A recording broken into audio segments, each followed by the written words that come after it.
When the Admiral told me to try the impossible, I remember feeling a quiet laugh rise inside me, not because it was funny, but because for the first time in years, someone dared me to be more than what the world thought I was. He stood there with his arms crossed, staring at me like I was a puzzle he had already decided could not be solved. "Hit that flame," he said softly, pointing to a tiny flicker burning almost a mile away. "If you can." His voice was calm, but there was doubt hidden under it. I felt it. Everyone did. The other officers stood behind him, shifting on their feet. Some held their breath, some smirked. One whispered, "She won't even see it." But I heard everything. Silence can be louder than words. I held the rifle gently, like holding a fragile memory. Cold metal, warm hands, a steady heartbeat. I could feel the wind brushing past my cheek, carrying the smell of salt water. Far out, the small flame trembled against the horizon like it was afraid of the sea. I closed my eyes for a moment. I breathed in slowly, and I remembered why I was here. I grew up far from any base or academy. My father used to say the sky was the only teacher I needed. He trained me in open fields using simple things, rusty cans, hanging bottles, flickering candles in the wind. He always said, "Do not fight the distance. Become part of it." Standing on the Admiral's range that morning, I felt my father beside me, his voice, his smile, his confidence in me. The Admiral stepped closer. "You do understand what 1,700 meters means, don't you?" I opened my eyes and nodded. "I do." I could feel the weight of people's expectations pressing against my back, but inside, I felt light, steady, quiet. The world had doubted me many times. Being a woman in this field meant every win had to be louder, cleaner, sharper. But I never shouted my victories. I never fought for attention. I just learned to breathe and aim. I placed my finger gently on the trigger. The officers behind me fell silent. A tiny sound escaped the rifle. A breath, a whisper, a single heartbeat turned into motion. The bullet disappeared into the long stretch of air. For a moment, no one moved, no one blinked. Even the ocean seemed to pause its waves. Then, where the distant flame once flickered, a thin line of smoke curled upward, and the flame went out. Someone gasped, someone dropped their clipboard, but the Admiral just froze. His eyes widened, not in anger, not in pride, but in something like fear and respect mixed together. I lowered the rifle and breathed out slowly. I had hit it. First try. And that was the moment everything in my life began to change. After that first shot, everything felt different. I could still feel the adrenaline humming in my veins, but there was also a strange calmness. The Admiral was silent, his arms still crossed, eyes fixed on where the flame once danced. I think he was trying to understand how someone like me, someone he had quietly underestimated, could accomplish what seemed impossible. The base was quiet after that. The other officers whispered among themselves, some shaking their heads, others looking at me with something like awe. I wasn't used to attention, especially not in a place like this. I had always been the quiet one, the girl who observed, learned, and waited for the right moment to act. But today, that moment had finally come. I remember thinking about my journey while walking back to the small cabin where I stayed. My mind wandered back to the long days of training alone, the early mornings when the air was thick with fog and I could barely see my target. I had fallen countless times, bruised my hands, cut my fingers on ropes, and stayed up late into the night practicing the fundamentals. Each time I failed, I reminded myself why I was here. It wasn't for recognition, it was for proving to myself that I could. The Admiral finally spoke. "You have skill," he said quietly, almost to himself, "and courage. Not many have both." I nodded, but didn't say anything. I didn't need to. The words meant more than any ceremony or praise could. That evening, I sat alone on the edge of the cliff near the base, watching the sun dip below the horizon. The ocean stretched endlessly, its waves crashing softly against the rocks. It reminded me of every challenge I had faced, constant, unrelenting, and yet beautiful in its rhythm. I could feel the weight of expectations from others pressing on my shoulders, but for the first time, I felt light. I felt ready. The Admiral's challenge had been more than a test of aim. It was a test of confidence, of patience, of believing in yourself when everyone else doubts you. And somehow, I had passed. Over the next few days, the dynamic at the base began to change. People who had doubted me now nodded respectfully when I walked by. Some officers came to ask questions about my training, curious about my methods. The Admiral, he still watched me quietly, as if waiting for me to show that my first success wasn't a fluke. I realized something important during those days. Success isn't just about talent or skill, it's about persistence, about holding on to your belief even when everyone else shakes theirs. It's about showing up one shot at a time, no matter how far the target seems. And that lesson, that quiet, powerful lesson, was mine to keep. If you're inspired by this story and want to follow my journey, don't forget to like, share, and subscribe to my channel for more real-life stories that will touch your heart. Even after I hit that flame, life at the base didn't suddenly become easy. In fact, the challenges were just beginning. People's expectations had shifted overnight, and with that shift came pressure I hadn't felt before. Every move I made, every target I trained on felt heavier somehow. I could sense their eyes, always watching, waiting to see if I would fail next. It started small. An officer would mutter under his breath during drills, "She got lucky last time." Another would glance at me with a hint of doubt in their eyes, as if silently questioning whether I truly belonged here. The Admiral, though respectful, remained distant. I could feel the weight of his observation. Every glance he threw my way felt like it measured not just my skill, but my determination, my heart. One afternoon, during a long-range practice, I felt the tension almost physically pressing on me. The wind was sharper that day, cutting across the range like tiny knives. The flame flickered far in the distance, 1,700 meters away, just as it had before. But this time, my hands shook slightly, not from fear, but from the unspoken expectation. I took a deep breath and tried to steady myself, but I could hear someone whispering, "She won't hit it again." And then it happened. I misjudged the wind. The bullet drifted slightly, missing the flame by inches. The tiny flicker danced stubbornly untouched. My chest tightened. I felt every eye on me, even the Admiral's, silently questioning. For a moment, the quiet pride I had felt after the first shot seemed to vanish. I had failed, and the weight of failure felt heavier than the metal rifle in my hands. I walked back slowly, my head down, fighting the sting of embarrassment. I could hear the murmurs behind me. Some voices were sympathetic, others not. "She's human after all," someone said. That evening in my cabin, I sat alone, replaying the day over and over. I kept thinking, why did I let their doubt get to me? My hands were sore, my mind restless. I thought about quitting, just walking away from the pressure and pretending it didn't matter. But then I remembered my father's words. Do not fight the distance. Become part of it. It wasn't the distance or the challenge that defeated me. It was the fear of what others thought, and I refused to let that define me. The next morning, I returned to the range. The flame awaited, as if mocking me, daring me to prove myself again.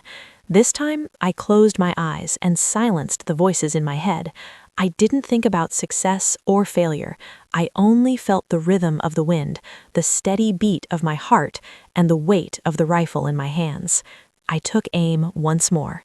The rising conflict wasn't just about the shot, it was about every doubt I carried, every whisper, every expectation. The battle wasn't with the flame or even the distance, it was with myself. And in that quiet moment, I realized that overcoming the inner struggle would matter more than hitting the target itself. The morning after my first miss, I returned to the range with a quiet determination. The air was crisp, and the ocean beyond the cliffs shimmered under the soft light of dawn. Everything was familiar, yet different. I felt every eye on me, every doubt lingering like a shadow. But I had made a choice, not to run from the fear, not to hide from the expectations, but to face them head on. The flame was there, tiny and stubborn, barely visible at 1,700 meters. I could feel the wind tugging at it, teasing it like it knew I was coming. My hands rested lightly on the rifle. I closed my eyes and breathed in deeply, letting the rhythm of my heartbeat calm me. This was no longer about proving anyone else wrong. It was about proving to myself that I could trust my own skill, my own patience. The Admiral approached slowly. His face was unreadable, but I could feel the intensity in his gaze. He didn't speak. He didn't need to. The silence itself carried the weight of judgment, of expectation, and of something else, maybe hope. I whispered under my breath, more to myself than to anyone else. Just one shot, one breath, one moment. I lifted the rifle, aligned the scope, and let the world fade around me. The flame was still, almost daring me to fail again. I waited for the perfect moment, feeling the subtle sway of the wind, the slight tremor of the air. I didn't think about distance or past mistakes or what anyone else expected. I only thought about the shot itself. Then I fired. The sound echoed softly, swallowed by the vastness of the range. I barely allowed myself to blink, and then the flame vanished, just like that. The tiny flicker was gone, replaced by a thin curl of smoke rising gently into the morning sky. Silence. For a heartbeat, no one moved. Then came a low murmur, spreading across the officers like wildfire. And finally, the Admiral exhaled, a slow, deliberate breath. He stepped closer, his eyes wide, his expression caught somewhere between disbelief and respect. "You did it," he said quietly, almost reverently. "First try, and now again. You've shown more than skill. You've shown courage." I lowered the rifle, feeling a rush of relief and quiet pride. But the most important part wasn't the applause, or even the Admiral's words. It was the moment I realized I had conquered more than the distance or the target. I had conquered my own doubt. The officers around me began to nod, some offering shy smiles, others simply standing in silent acknowledgement. I felt a weight lift from my shoulders, a tension I hadn't even realized I was carrying. I was no longer just a person trying to hit a distant flame. I was someone who believed in herself, someone who could face impossible odds and still find calm in the storm. And in that moment, I understood the real lesson. It's not the target that defines you, it's how you face the fear of missing it.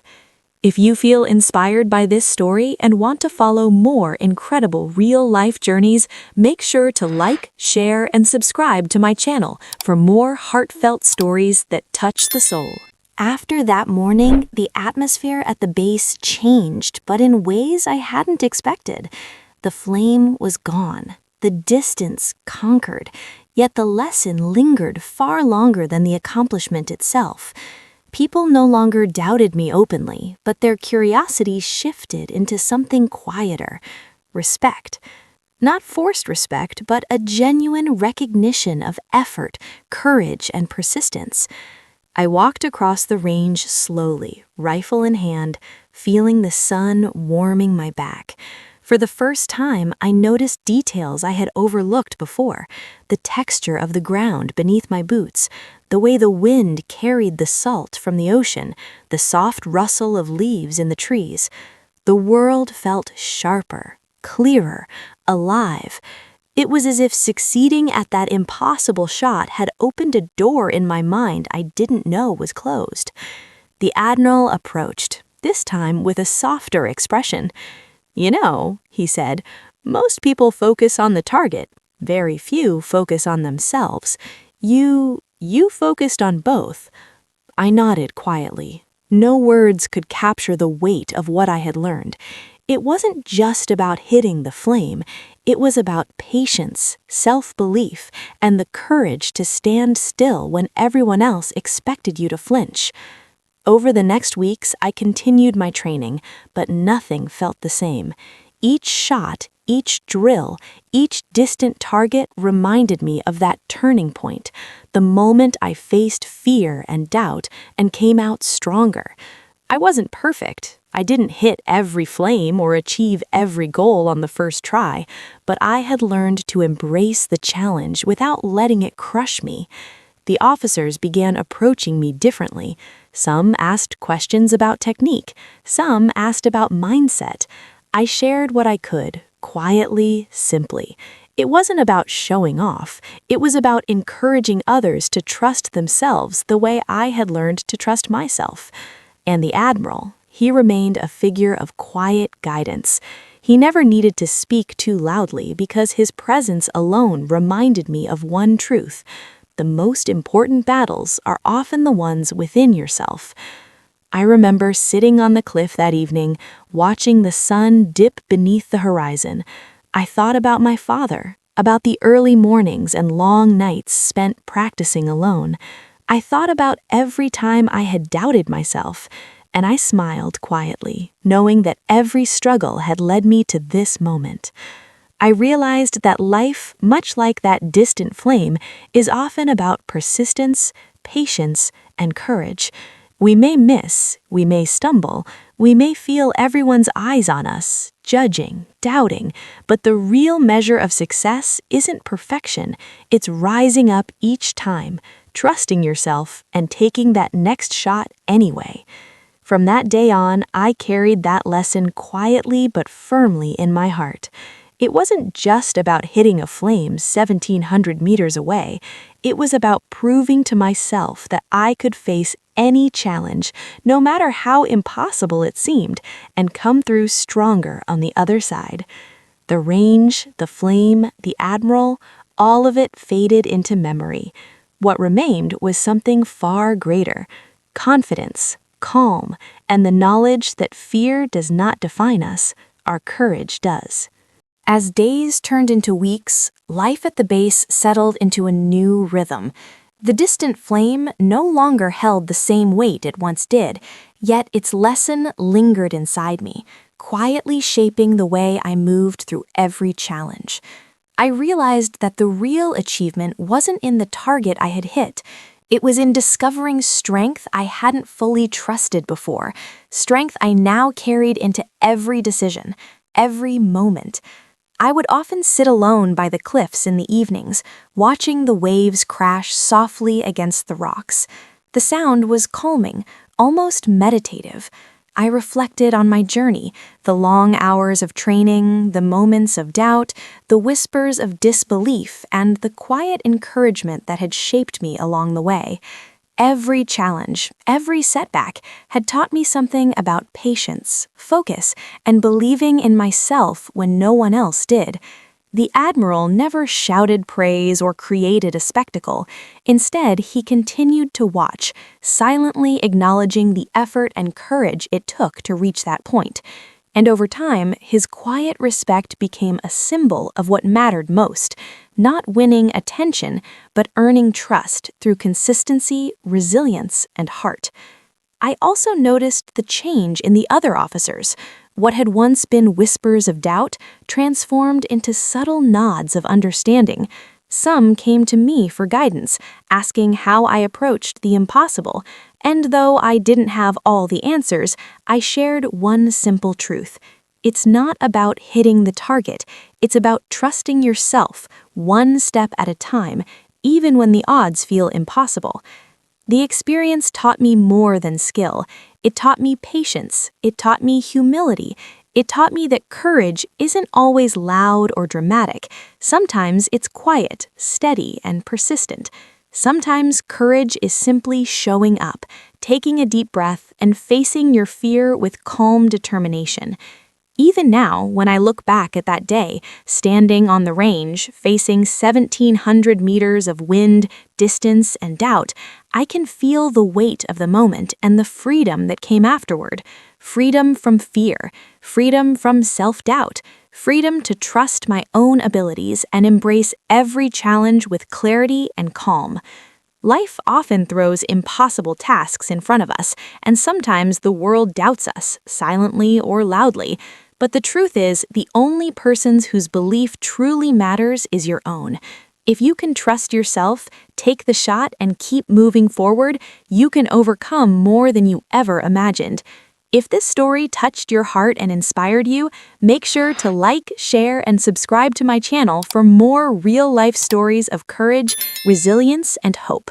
Remember, no challenge is too great when you believe in yourself and stay steady, one step at a time. After the flame was extinguished and the Admiral had acknowledged my success, a quiet stillness settled over me. Outwardly, everything appeared the same. The officers moved about their duties, the wind blew across the range, and the ocean continued its endless rhythm. Yet inside, I felt a shift so subtle it was almost invisible. I realized that the greatest battles I had fought that day weren't against distance, wind, or the flame. They were battles with my own fear, doubt, and hesitation. I spent the next few days reflecting on what had happened. Alone in my cabin, I replayed each moment over and over. The first shot that hit the flame, it had been luck, some whispered. The second shot that succeeded after my miss, it had been skill. But more than luck or skill, it was the quiet voice inside me that refused to give up. That voice had guided my hands, steadied my heart, and whispered, "You can do this." I thought about all the people who had doubted me. I thought about those whispers, the sideways glances, the silent judgment. At first, their doubt had weighed on me heavily. I had carried it like a stone in my chest, feeling its pressure with every step I took. But now I saw it differently. I realized that their doubt wasn't a reflection of my ability, it was a reflection of their own limitations. Their fear of failure, their disbelief, their need to measure someone by their own standard, none of that defined me. The real transformation happened quietly. I started noticing how I approached every task with a new sense of calm. I still trained hard, I still focused on precision, but I no longer let fear or expectation dictate my actions. I had learned that confidence doesn't come from praise or approval. It comes from knowing your own strength, trusting your own process, and allowing yourself to act even when the outcome feels uncertain. I remember walking along the cliffs one evening, watching the sun sink into the horizon. I felt the wind brushing my face and the soft spray of the ocean mist, and for the first time, I felt a deep sense of peace. I understood that success wasn't about perfection or proving others wrong. It was about proving to myself that I could trust my own abilities, that I could meet impossible challenges with calm and focus, and that even when I failed, I could rise again. It was a quiet kind of victory, one that didn't need applause, recognition, or validation. It was a victory that belonged solely to me, my courage, my persistence, my belief in myself. And in that quiet, reflective victory, I discovered something far more valuable than hitting a distant flame. I discovered the unshakable strength that comes from believing in yourself. Looking back, I realized that day on the range changed me in ways I could never have anticipated. It wasn't just about extinguishing a flame 1,700 meters away. It was about learning who I truly was when no one was cheering me on, when the wind tried to push me off balance, and when doubt crept quietly into my mind. I discovered that courage doesn't always roar. It often whispers softly, guiding you forward when you feel like giving up. In the weeks and months that followed, life continued with its routines, its challenges, and its moments of uncertainty. Yet everything felt different. I approached every task, every drill, every new challenge with the quiet confidence that had grown within me on that windy morning. I didn't need to prove myself to anyone anymore, not to the Admiral, not to the officers, not even to the whispers of doubt that sometimes lingered. I only needed to trust myself, and that trust became my guiding light. I also began noticing the subtle ways my journey affected others. Some of the newer recruits would watch me, curious and hesitant, and I could see in their eyes a spark of inspiration. They asked questions about my techniques, my approach, my mindset, and I realized that my story, my small, quiet story, had the power to encourage someone else to believe in themselves even when the odds seemed impossible. That thought gave me more satisfaction than hitting any distant flame ever could. There were moments when I still felt the pull of fear or doubt, moments when the impossible seemed overwhelming. But now, instead of letting those feelings control me, I acknowledged them, took a deep breath, and reminded myself, one step, one breath, one moment at a time. That simple rhythm became my anchor. It reminded me that no matter how far the distance, how strong the wind, or how tiny the flame, I had the power to face it. Standing on the cliffs that overlook the endless horizon, I often think about the lessons life has taught me. The real measure of success isn't the target you hit or the goal you achieve. It's the courage to keep moving forward, the patience to trust yourself, and the quiet strength to face your own fear. Every challenge, no matter how impossible it seems, is an opportunity to discover that strength. And so I carry that lesson with me every day, not as a story of fame or recognition, but as a story of quiet triumph, resilience, and hope. Life will always test us in ways big and small, but if we trust ourselves, embrace patience, and stay calm in the face of fear, we can overcome far more than we ever imagined. If this story inspired you, make sure to like, share, and subscribe to my channel for more real-life stories that touch the heart, ignite courage, and remind us all of the power we carry within ourselves. Remember, every challenge is a chance to find your quiet strength.